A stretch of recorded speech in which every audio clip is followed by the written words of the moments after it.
கேரள மாநிலம் பத்தனம்திட்டாவில் அரசு பேருந்தை காட்டு யானை வழிமறித்து துரத்திய காட்சிகள் வெளியாகியிருக்கிறது. இது பற்றி விரிவான தகவலை தர காத்திருக்கிறார் செய்தியாளர் சந்தோஷ். தற்பொழுது அரசு பேருந்தை காட்டு யானை துரத்தும் காட்சிகள் வெளியாகியிருக்கின்றன. எவ்வளவு நிமிடங்கள் இந்த நிகழ்வு நடந்தது? பேருந்தில் இருக்கிறவங்க பாதுகாப்பாக இருக்காங்களா?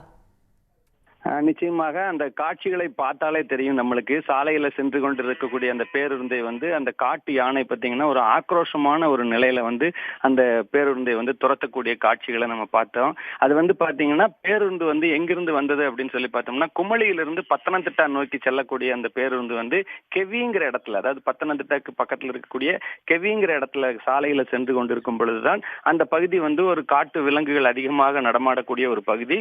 அந்த இடத்துல இருந்துதான் அந்த காட்டு யானை வனப்பகுதிக்குள்ளிருந்து வெளியேறி சாலையில் வந்து கொண்டிருந்த அந்த பேருந்தை வழிமறித்து அந்த பேருந்தை துரத்தி இருக்கிறது. டிரைவர் பாத்தீங்கன்னா சாமர்த்தியமாக அந்த யானை தாக்காமல் இருப்பதற்காக பேருந்தை பின்னோக்கி சிறிது தூரம் எடுத்து வந்திருக்கிறார். கிட்டத்தட்ட ஒரு அரை மணி நேரம் அந்த பகுதியில் அந்த போராட்டமானது நடந்தது.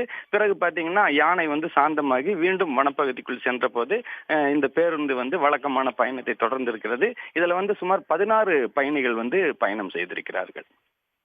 சந்தோஷ், தற்போதைய விவரங்களுக்கு நன்றி.